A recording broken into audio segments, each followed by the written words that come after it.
Dear students, आप देख रहे हैं सेट नंबर 2 ईटीपी का। बहुत सारे कमेंट आप लोगों ने किए, इसके लिए बहुत बहुत धन्यवाद। तो इतना ही कमेंट करते रहिए ताकि आपके जो दूसरे सॉल्यूशंस हैं वो उसको अपलोड कर दिए जाए। तो पहला क्वेश्चन स्टार्ट करते हैं इसका। और अपने दोस्तों के साथ, स्कूल फ्रेंड के साथ में ज़रूर शेयर करना ताकि उन लोगों को भी पता चल पाए और वो लोग भी कमेंट कर पाए ताकि आपके सॉल्यूशंस फटाफट आ पाएँ। तो यहाँ पहला क्वेश्चन है, भूमि खरीदने के लिए किस प्रकार की पूंजी की आवश्यकता होती है? Which type of capital required to purchase land? तो हमारे को जरूरत होती है स्थायी पूंजी की, फिक्स्ड कैपिटल। उसके बाद दूसरा जो क्वेश्चन है, स्थायी संपत्ति क्या है? What is fixed asset? ठीक है, यहाँ पे कैपिटल की बात हो रही है, यहाँ पे एसेट की बात हो रही है। तो स्थायी संपत्ति या दीर्घकालिक मूर्त संपत्ति है जिनका उपयोग व्यवसाय द्वारा आय उत्पन्न करने में किया जाता है। यानी कि fix assets are the long term tangible asset that are used by business in the generating income. Simplest word में मैंने जो है सॉल्यूशंस बनाए हैं। क्वेश्चन नंबर 3 जो है, ऋण पत्र क्या है? What is debenture? तो ऋण पत्र पूंजी का एक साधन है जो किसी कंपनी के ऋण को स्वीकार करता है। और ऋण पत्र ब्याज की एक निश्चित दर वहन करता है। मूल धन और ब्याज राशि के पूर्ण भुगतान का तरीका और अवधि जो है निश्चित होती है ऋण पत्रों में। ठीक है, तो ये इसकी एक डिटेल जो है हमने बता दिया कि ऋण पत्र क्या होते हैं। इसके बाद जो नेक्स्ट क्वेश्चन है आपका, इसका इंग्लिश वर्जन मैंने यहाँ पे दिया हुआ है, आप यहाँ से नोट आउट कर सकते हैं। इसके बाद फोर्थ नंबर क्वेश्चन है, दीर्घकालीन वित्त से आप क्या समझते हैं? What do you mean by long term finance? तो दीर्घकालीन वित्त जो है, इससे तात्पर्य उस वित्त से है जब कंपनी या उद्योग अपने भूमि, मकान, मशीन इत्यादि के लिए लंबे समय के लिए वित्त की व्यवस्था करती है। दीर्घकालीन जो है आपकी वित्त कहलाती है। बाकी आगे भी बड़े क्वेश्चंस आएंगे, उनमें भी आपको डेफिनेशन देखने को मिलेंगे। यहाँ पे छोटी डेफिनेशन 2 नंबर के हिसाब से हमने लिख दी है। इसके आगे पांचवा जो क्वेश्चन है, वित्तीय प्रबंध का क्या अर्थ है? यानी कि आपको मीनिंग बताना है फाइनेंशियल मैनेजमेंट का। तो वित्तीय प्रबंध का संबंध व्यवसाय की वित्त व्यवस्थाओं से है जो उनके उनके कुशल, यहाँ पे कुशल संचालन से हटा दो, यहाँ पे बाय मिस्टेक से लग गया है, उनके यहाँ पे लगा दीजिए ऐसे, व्यवस्थाओं से है जो उनके कुशल संचालन एवं उद्देश्यों को सफलतापूर्वक प्राप्त करने के लिए की जाती है। ठीक है, तो इस तरह से इसका सॉल्यूशन हो गया। यानी कि इसका एक लाइन में मैंने और भी आंसर लिखा, अगर आप ये नहीं लिख सकते तो ये भी लिख सकते हैं, पर ये दोनों ही तीनों लिखेंगे तो बहुत बेहतरीन होगा।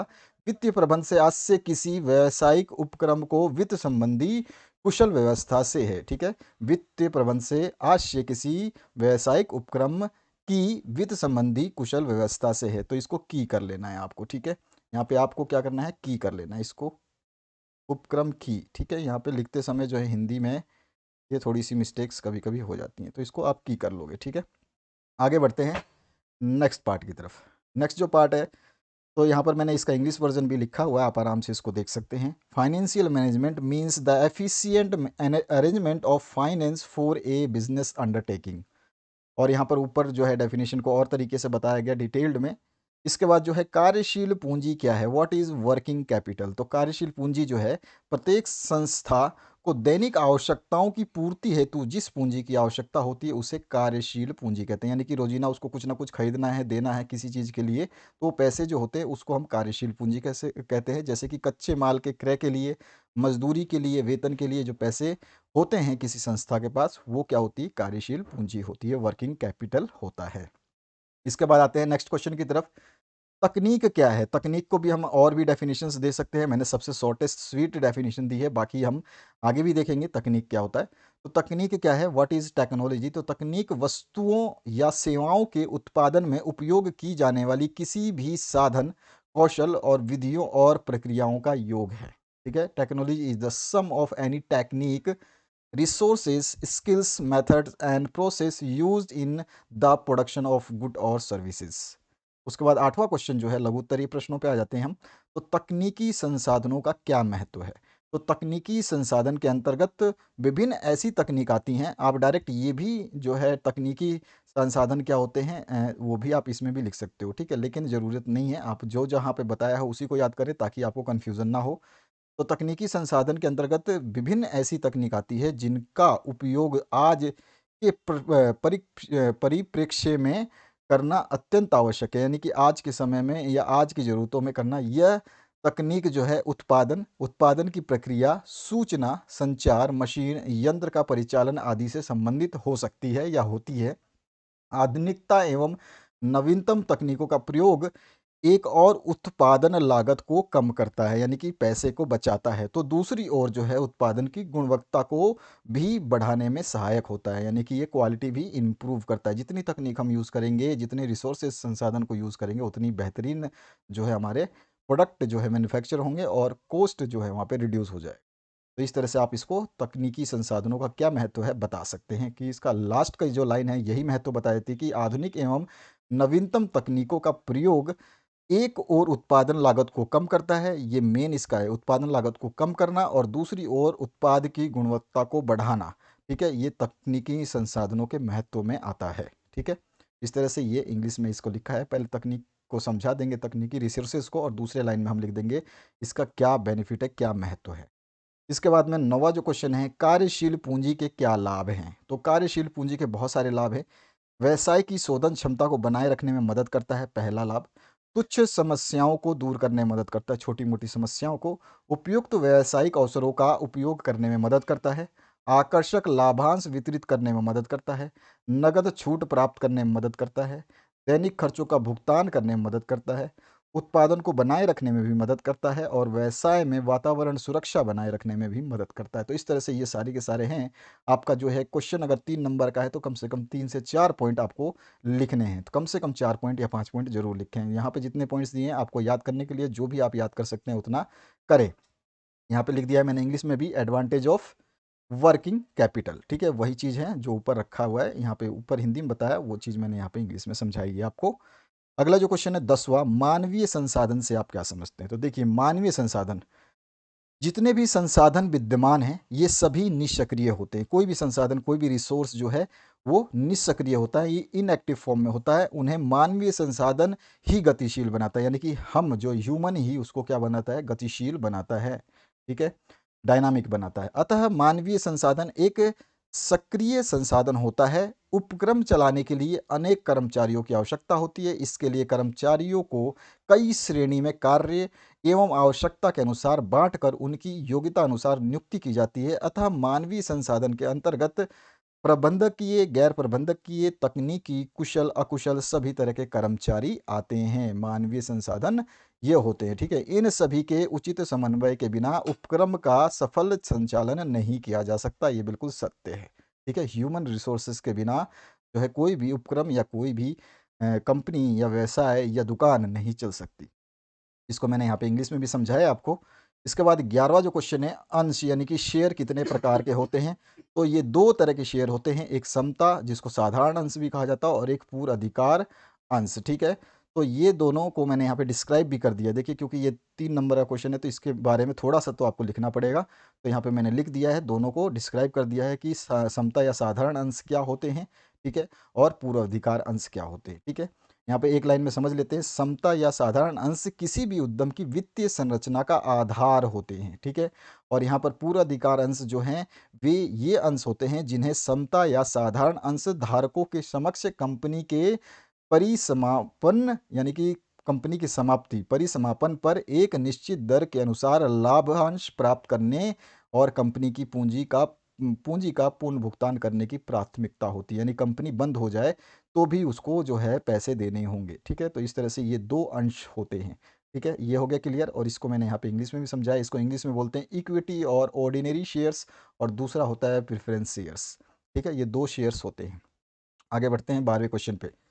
अप्रत्यक्ष लागतें क्या है, 2 उदाहरण दीजिए। अप्रत्यक्ष लागत से आशय उन लागतों से है जिन्हें उत्पादन इकाइयों से प्रत्यक्ष रूप से नहीं जोड़ा जा सकता। इन्हें उप ऊपरी व्यय कहते हैं। इसको ऊपरी व्यय भी कहा जाता है। इसका मतलब अभी मैं बताऊंगा आपको। अप्रत्यक्ष लागतों को शुद्धता पूर्वक ज्ञात नहीं किया जा सकता, बल्कि उन्हें अनुमान के आधार पर विभिन्न इकाइयों में विभाजित किया जाता है। ठीक है, अप्रत्यक्ष लागत के हमको 2 उदाहरण देने हैं, मैंने 4-5 लिखे। अप्रत्यक्ष लागत के उदाहरण में उत्पादन पर्यवेक्षण वेतन, पर्यवेक्षण मतलब होता है सुपरवाइजर, जो आदमी किसी उत्पादन को देख रहा है, उसको ध्यान दे रहा है, उसका वेतन। गुणवत्ता नियंत्रण लागत, जो है गुणवत्ता किसी चीज़ की मेंटेन करनी है उसकी लागत। बीमा या मूल्यह्रास या ब्याज या किराया या कर, ये सारे के सारे अप्रत्यक्ष लागत के उदाहरण हैं। और अप्रत्यक्ष लागत अब समझ लीजिए क्या होता है।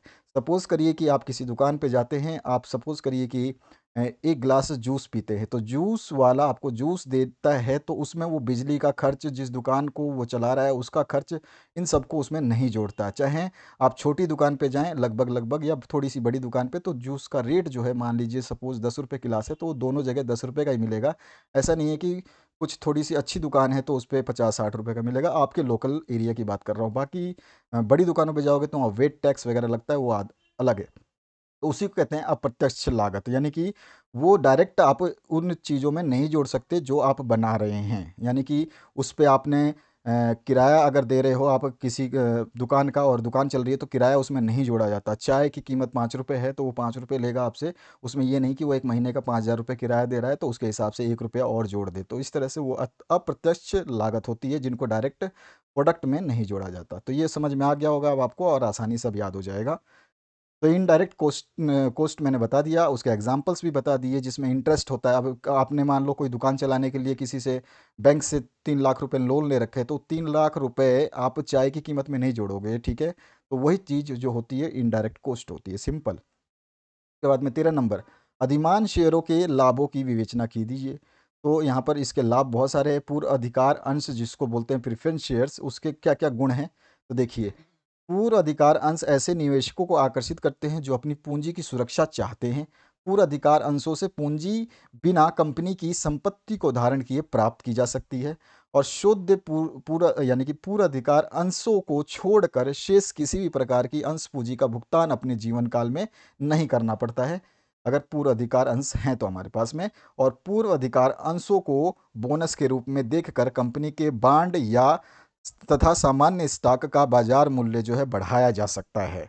और इन अंशों का निर्गमन उस समय आवश्यक होता है जब कंपनी के पास ऋण पत्र निर्गमन करने के लिए पर्याप्त प्रतिभूति नहीं होती है। तो ये आपका 3 नंबर का क्वेश्चन है, तो आप 3 या 4 लिख सकते हैं। मैंने यहाँ पे 5 बताया है। अगर 5 नंबर का क्वेश्चन पूछ ले तो आप 5 पॉइंट लिखोगे, नहीं तो नंबर कट जाएंगे।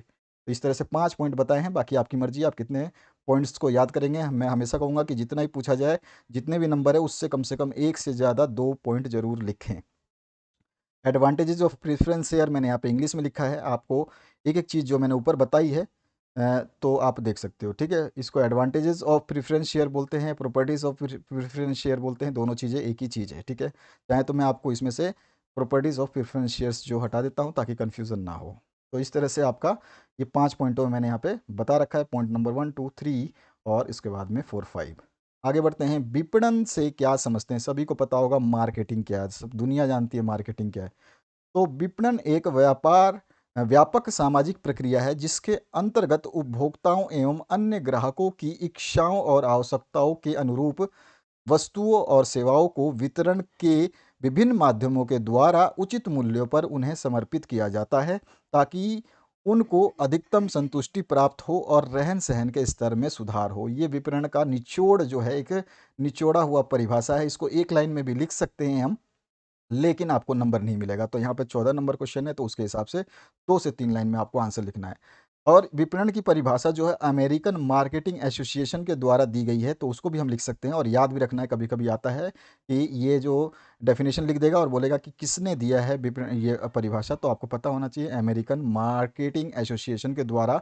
विपणन से तात्पर्य उन व्यावसायिक क्रियाओं के निष्पादन से है। आप डायरेक्ट ये भी विपणन से क्या समझते हैं, तो इस वाले क्वेश्चन के आंसर में ये डायरेक्ट आप अमेरिकन मार्केटिंग एसोसिएशन का जो ये दिया गया है स्टेटमेंट, इसको भी आप लिख सकते हैं, तो भी आपको नंबर पूरे मिल जाएंगे, क्योंकि आप एक संस्था का जो है लिख रहे हैं स्टेटमेंट। तो विपणन से तात्पर्य उन व्यावसायिक क्रियाओं के निष्पादन से है जो उत्पादक से उपभोक्ता या प्रयोगकर्ता तक वस्तुओं और सेवाओं के प्रवाह को नियंत्रण करती है, ठीक है। ये सिंपल सा डेफिनेशन है, यहाँ पे भी मैंने समझाया इंग्लिश में।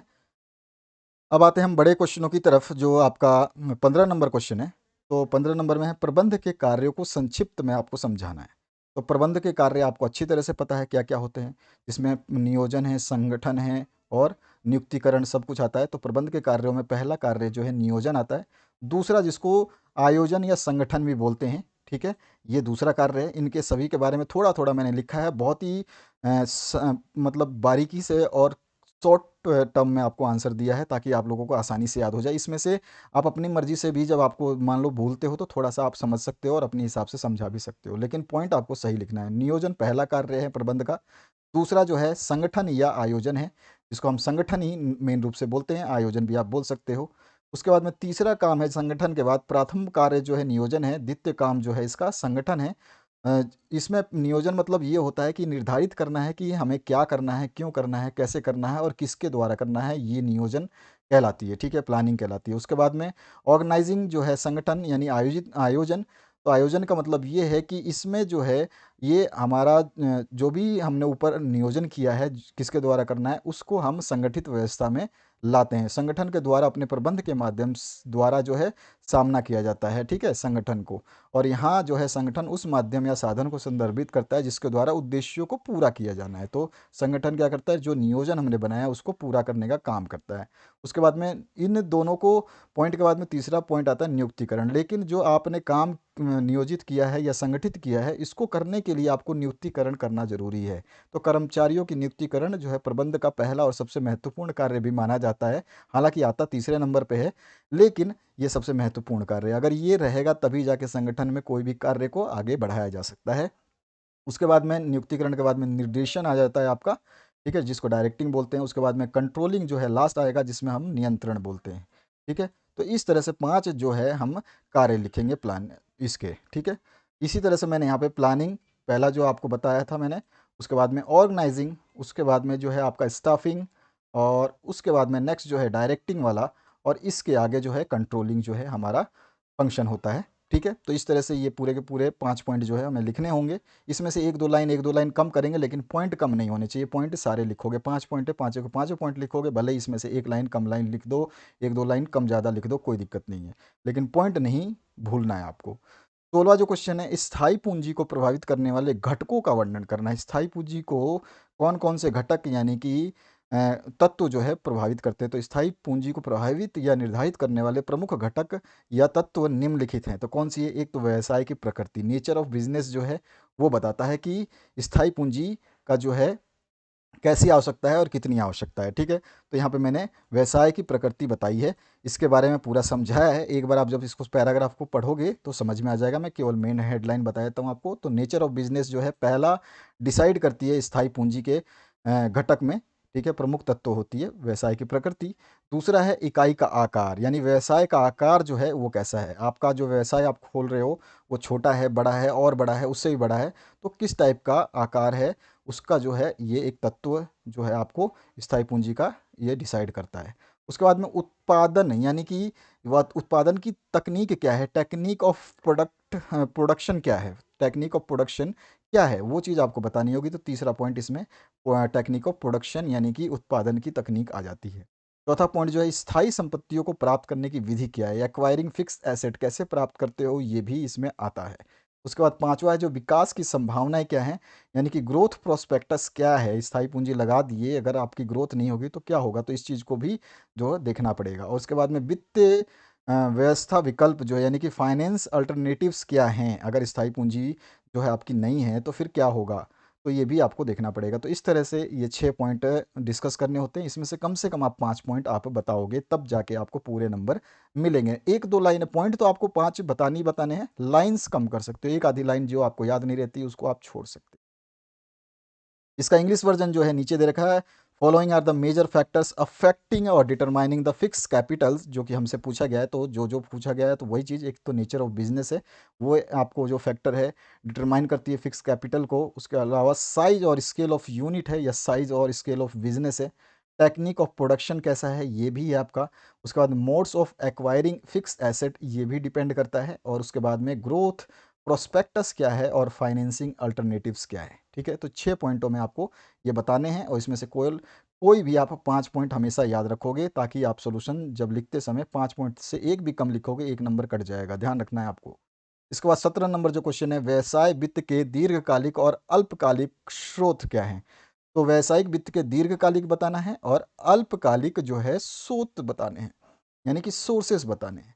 तो अल्पकालीन वित्त क्या होता है, देखिए यहाँ पे भी मैंने अल्पकालीन वित्त के साधन क्या होते हैं वो भी बताया है। तो अल्पकालीन वित्त से आज से उस ऋण से है जो एक संस्था अपनी अल्पकालीन आवश्यकताओं की पूर्ति हेतु वित्त साधनों से प्राप्त करती है तथा जिनकी अवधि 1 वर्ष या उससे कम होती है, क्योंकि उनका इस्तेमाल चल संपत्तियों यानी कि चालू संपत्तियों या दैनिक व्ययों में किया जाता है, जैसे कि श्रमिक की मजदूरी देनी है या वेतन देना है या कच्चे माल का क्रय करना है, तो इसमें अल्पकालीन वित्त की आवश्यकता होती है। ठीक है, तो ये अल्पकालीन वित्त तो मैंने बता दिया। अब इसके स्रोत क्या है, कहाँ से मिलेगा ये अल्पकालीन वित्त। ठीक है, तो देखिए इसको हम बैंक के साधन से प्राप्त कर सकते हैं। बैंक साधन यानी बैंक सोर्स और गैर बैंक साधन। अब इसमें भी आते हैं। आपका बैंक साधन में क्या होता है, सुरक्षित ऋण जो आपने रखा हो वो हो सकता है, या फिर ऋण ले रहे हैं वो हो सकता है, बैंक अधिवर्ष हो सकता है, सुरक्षित ऋण, असुरक्षित ऋण भी हो सकता है, और बिलों पर कटौती हो सकती है। तो ये बैंक में 4 जो है साधन आते हैं। और गैर बैंक साधन में जो है व्यापारिक ऋण आता है, आप बाहर से किसी से ले लो, खुला खाता हो सकता है, जन निक्षेप हो सकता है, बकाया दायित्व हो सकता है, कम समय के ऋण हो सकते हैं, और प्रतिज्ञा पत्र एवं हुंडी हो सकती है। तो इनमें से भी आप 3-4 जरूर लिखोगे, आपको सारे में से एक आधा छोड़ करके आपको सभी लिखने ही लिखने हैं। तो ये हो गया आपके अल्पकालीन की बात। अब दीर्घकालीन वित्त के साधन की बात करें तो दीर्घकालीन वित्त से तात्पर्य क्या, पहले इसको समझ लीजिए। उस वित्त से है जब कंपनी या उद्योग अपने भूमि, मकान, मशीन इत्यादि के लिए लंबे समय के लिए वित्त की व्यवस्था करती है, और इस प्रकार के वित्त प्राय 7 वर्ष से 25 वर्ष की अवधि या अन्य साधनों से दीर्घकालीन आवश्यकताओं की पूर्ति के लिए प्राप्त किए जाते हैं।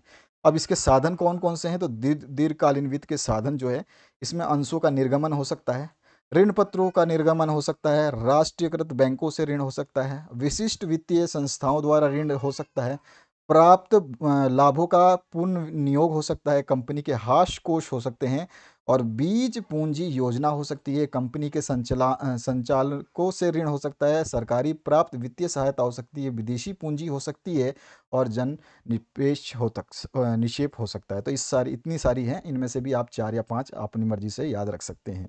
तो ये सारी चीज़ें मैंने बताई है ताकि आप लोगों को जो याद हो सकता है वो आप कर सकते हैं। उसके बाद में इसी को जो है शॉर्ट टर्म फाइनेंस जो है मैंने डिफाइन किया है इंग्लिश में, और फिर बताए हैं इसके सोर्सेज कौन कौन से होंगे। जो मैंने आपको ऊपर बताया वही सोर्सेज नीचे हैं, और इसके बाद में नॉन बैंक सोर्सेज जो होंगे वो आपके यहाँ पर हैं। और इसके बाद में लॉन्ग टर्म फाइनेंस क्या होता है उसको हम डिस्क्राइब कर देंगे क्या चीज़ होती है, और उसके बाद में हम इसके सोर्सेज जो है मैंने अभी आपको ऊपर बताया था वही सोर्सेज यहाँ पे नीचे लिखे गए हैं। ठीक है, तो ये सारे सोर्सेज हैं long term and short term के। कभी कभी आपका मिडिल टर्म का भी आ जाता है, मध्यवर्ती वित्तीय साधनों कौन कौन से हैं ये भी पूछता है, तो वो भी ध्यान रखना है आपको। ठीक है, इसके बाद 18 नंबर है, एक उद्यमी का समाज के प्रति उत्तरदायित्व का वर्णन करिए। उद्यमी का जो है समाज के प्रति बहुत सारे उत्तरदायित्व होते हैं, जो कि मैंने सारे लिस्ट वाइज यहाँ पे दिए हैं, और इनमें से जो जितना आप याद कर सकते हैं उतना आपके लिए बेहतर होगा। बाकी आपके ऊपर डिपेंड है कि आप कितना याद करते हैं। पॉइंट वाइज लिखा है ताकि आपको आसानी से याद हो जाए। जैसे पहले बात करते हैं, उद्यमी समाज को प्रभावित करता है। देखिए उद्यमी जो है एंटरप्रेन्योर एंटरप्रेन्योरर जो है समाज को प्रभावित करता है तथा स्वयं भी समाज की गतिविधियों से प्रभावित होता है। और समाज के प्रति उद्यमी के दायित्वों को हम इस प्रकार देख सकते हैं। पहला दायित्व जो है ग्राहकों के प्रति उत्तरदायित्व यानी रिस्पॉन्सिबिलिटी टुवर्ड द कस्टमर्स। इस दायित्व के अंतर्गत जो है मुख्य बातें आनी चाहिए। कौन कौन सी, तो यहाँ पर देखिए, अच्छा माल, सही दाम और सही तौल उपलब्ध कराना, माल की कमियों को स्पष्ट करना, गलत प्रचार विज्ञापन देकर तथ्य नहीं छुपाना, बिक्री के बाद भी आवश्यक सेवा प्रदान करना, ये नहीं कि बेच दिया उसके बाद में वो जाए वो भाड़ में जाए, और अच्छी और मजबूत पैकिंग करना, माल की आपूर्ति सही समय पर करना, जो जमाखोरी कालाबाजारी नहीं करना, ग्राहकों की शिकायतें सुनना और उन्हें दूर करना, ग्राहकों से मैत्रीपूर्ण और सद्भावना का व्यवहार रखना, माल वापसी की सुविधा प्रदान करना, और ग्राहक की आवश्यकता और संतुष्टि का ध्यान रखना, और ग्राहकों के साथ सेवा भावना रखते हुए उन्हें उचित परामर्श देना। तो ये सारे के सारे केवल ग्राहकों के प्रति उत्तरदायित्व हैं इतने। ठीक है, ये 12 पॉइंट जो है केवल ग्राहकों के लिए, इसमें से आप 4-5 पॉइंट लिख सकते हैं आपको जो याद रहने वाले हैं। ठीक है, अब समझ में आया। अभी आगे बहुत सारे हैं। दूसरा जो होता है उद्यमी का दायित्व वो होता है कर्मचारियों के प्रति।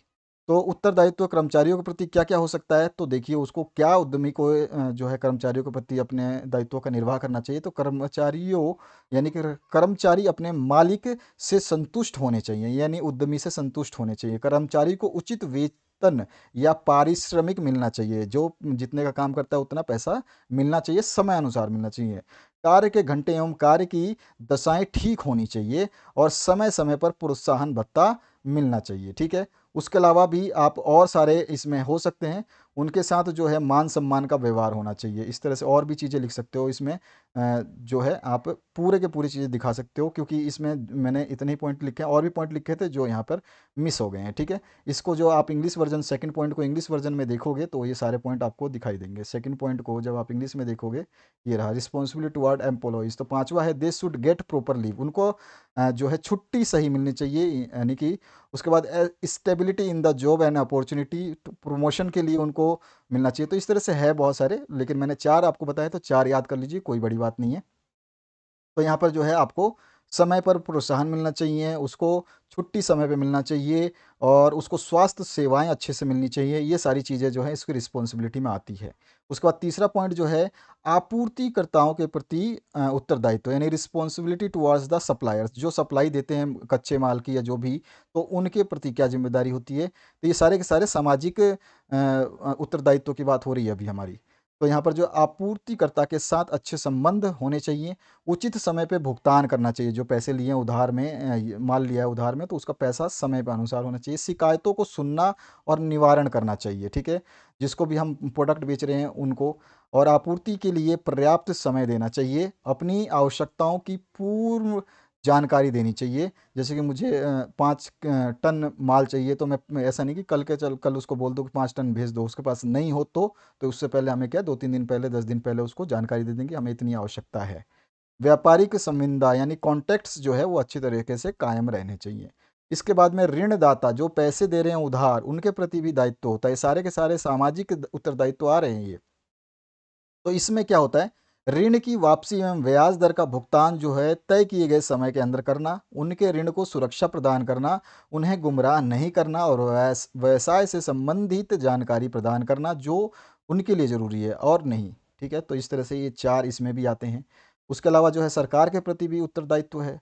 देश के आर्थिक विकास में योगदान देना, सरकारी अधिनियम, कानून, निर्देशों का पालन करना, सही टैक्स या कर का भुगतान करना, किसी राजनीतिक पार्टी विशेष का समर्थन नहीं लेना और मिलावट, चोरबाज़ारी, रिश्वतखोरी रोकने में मदद करना।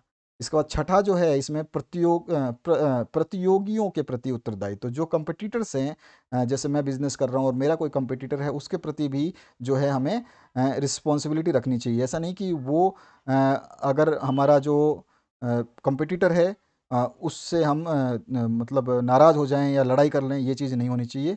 तो यहाँ पर जो है किसी भी क्षेत्र में प्रतियोगिता विकास का जो है मार्ग प्रशस्त करती है, और प्रतियोगी रहने से ही उद्यमी जो है हमेशा जागरूक रहता है कि उसने यार ये प्रोडक्ट इतने में बेचा होगा तो मैं कितने बेचूंगा, उसने नया माल ये डिज़ाइन किया तो मैं भी नया माल ये डिज़ाइन करूंगा, तो उनसे देख को मिलता है ये सब चीज़ें। तो ये एक प्रतियोगियों के पीछे जो आपका उत्तरदायित्व होता है। उसके अलावा पर्यावरण के प्रति भी उत्तरदायित्व होता है कि आपका जो पर्यावरण को आप कोई भी छेड़छाड़ ना करें, गंदा ना करें, दूषित ना करें, प्रदूषित ना करें। ये एक संगीन अपराध में आता है। चाहे आप अपने लिए या अपनी भावी पीढ़ी को भी इसको ध्यान में रख सकते हैं। और अगर आप उद्योग में ऐसा करते हैं तो उद्यमी का जो है परम दायित्व है कि वो सबसे पहले पर्यावरण को नुकसान ना पहुंचाए, ठीक है? उसके अलावा 8वां पॉइंट इसमें आपका अंतिम पॉइंट है ये। तो सामान्य लोगों के प्रति भी उसकी उत्तरदायित्व है। तो जिसमें स्थानीय लोगों को रोजगार प्रदान करना, उद्योग कारखाने के आसपास का क्षेत्र जो है वहाँ पर साफ सफाई रखना, जल आपूर्ति करना, यातायात संसाधनों में मदद करना, रोशनी वगैरह की व्यवस्था करना, स्थानीय लोगों हेतु शिक्षा, स्वास्थ्य और अन्य कल्याणकारी योजनाओं लागू करना, और पिछड़ी हुई बस्ती को गोद लेकर उनका विकास करना, और धर्मशाला, मंदिर, पार्क, क्रीड़ा स्थल, पुस्तकालय इत्यादि की सुविधा प्रदान करना। तो इस तरह से ये 8 पॉइंट है, लेकिन 8 पॉइंटों में भी छोटे-छोटे सब पॉइंट्स हैं। अगर आप इसको स्टोरी बना के लिखोगे तो आपके लिए मुश्किल हो जाएगा याद करना, इसलिए आप पॉइंट वाइज लिखें। तो पहला आपका ग्राहकों के प्रति, उसमें बहुत सारे पॉइंट है, उसमें से 4 पॉइंट आप कोई भी याद करके लिख दें। उसके बाद कर्मचारियों के प्रति, इसमें से भी 4 पॉइंट आप कोई भी लिख दें, 5 पॉइंट लिख दें जो आपको याद रहता है। उसके बाद में आपूर्तिकर्ता यानी जो सप्लायर हैं उनके प्रति 4 पॉइंट लिख दें, और उसके बाद में ऋणदाताओं के प्रति उसके भी 3-4 पॉइंट आप लिख दें, और उसके बाद में सरकार के प्रति इसके में भी 3 या 4 पॉइंट लिख दें। इसी तरह से जो है प्रतियोगियों के प्रति जो है इसमें पॉइंट नहीं लिखने, इसमें केवल आपको समझाना है कि प्रतियोगियों के जो कंपटीटर्स हैं उनके प्रति आपका जो है मन साफ होना चाहिए, और प्रतियोगियों को जो है उन्हीं के द्वारा जो आपका बिजनेस फलता फूलता है। तो ये एक थोड़ा सा 2 लाइन लिख देनी है। उसके बाद में पर्यावरण के प्रति तो बिल्कुल आपको सही लिखना है। और 8वां जो अंतिम लिखोगे, सामान्य लोग यानी कि कोई भी जनरल पब्लिक आती है जिसमें स्थानीय लोग हो सकते हैं, तो इस तरह से इसमें से भी 3-4 पॉइंट लिख दोगे, तब जाके आपका ये आंसर कंप्लीट होगा। जो अभी आपको लंबा लग रहा है, लेकिन जब आप लिखोगे 4-4 पॉइंट, हर हेडिंग में 4-4 पॉइंट लिखोगे। मैंने तो ज़्यादा इसलिए दिए हैं कि आपको क्या याद करना है, आप क्या याद कर सकते हो, ये आपके ऊपर डिपेंड है। मैं तो फुल आंसर आपको दे रहा हूँ, फुल आंसर मतलब कंप्लीट आंसर। इसमें आपका कोई भी चीज़ छूटा नहीं है कि मैंने कुछ काटा हो, ऐसा नहीं है। आराम से पूरा कंप्लीट आंसर बताया है। तो यहाँ पर 8 पॉइंट आपको लिखने हैं।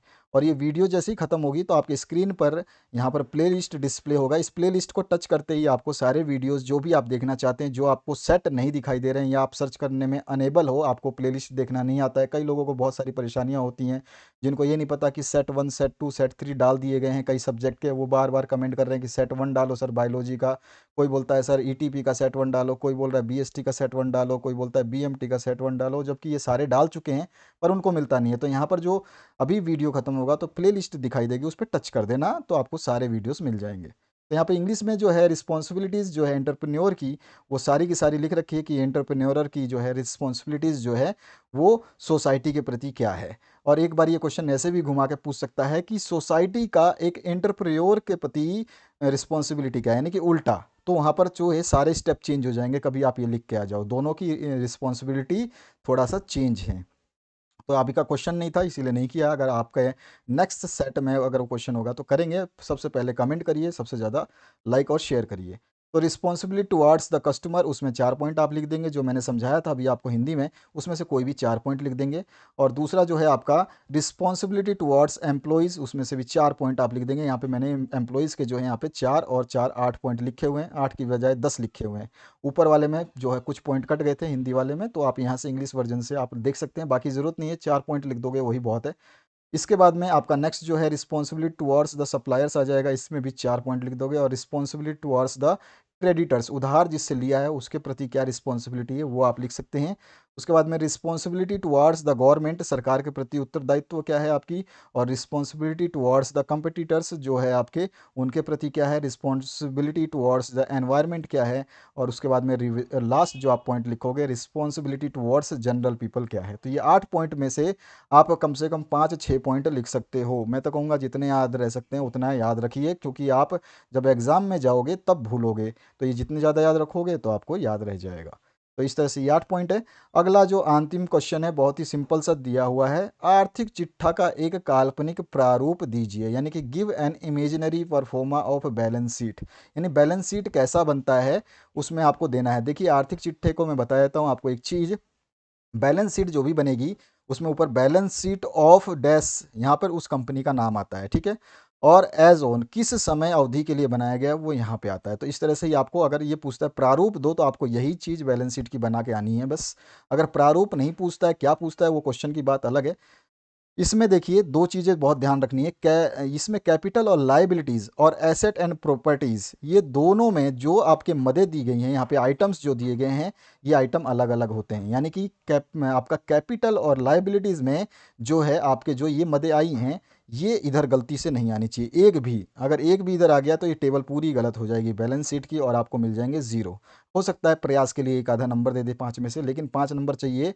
तो आपको ध्यान रखना, इसमें से कम लिख सकते हो, जरूरी नहीं कि सारे पॉइंट लिखो, इसमें से भी सारे पॉइंट इधर लिखो, इसमें से 1-2 कम कर दो, इसमें से भी 1-2 कम कर दो, लेकिन इसका पॉइंट इधर या इसका पॉइंट इधर आ गया तो ये पूरी बैलेंस शीट गलत हो जाएगी। ध्यान रखना कि एसेट और प्रॉपर्टीज़ जो है वो अलग चीज़ होती हैं, ठीक है। आपकी संपत्तियां और लाइबिलिटीज़ यानी दायित्व जो होते हैं वो अलग चीज़ होती हैं। तो ध्यान रखना है, एक आपका अलग कॉलम में आते हैं, वो अलग ही रहेंगे हमेशा, मिक्सअप नहीं करना है, ये चीज़ आपको ध्यान रखनी है। तो आशा करता हूँ इस वीडियो से आप लोगों को हेल्प मिलेगा। प्लेलिस्ट पे टच करके आप सारे वीडियोस देख सकते हैं, आपके स्क्रीन के सामने हैं। बाकी आपके सेट्स के लिए मैक्सिमम कमेंट करिए ताकि आपके सारे सब्जेक्ट्स को सॉल्व कर दिया जाएगा। मैक्सिमम सब्जेक्ट्स जो हैं आपके बना दिए गए हैं, सभी के लगभग 2-2 3-3 सेट अवेलेबल हैं। मैक्सिमम आपका सबसे पहले अकाउंट्स के लिए सभी लोगों ने सबसे ज़्यादा कमेंट किया था, जिसके पाँचों सेट करवा दिए हैं हमने। अभी आपका इकोनॉमिक्स का सेट रेडी हो चुका है, रेडी देख सकते हैं आप उसको। बीएसटी का, बीएमटी का, ईटीपी का सारे सेट्स आपके अवेलेबल हैं। उन सभी को आप देख करके अपनी तैयारी बेहतरीन कर सकते हैं। कमेंट करते रहिए, लाइक करते रहिए, शेयर करते रहिए। Thank you very much, have a good day.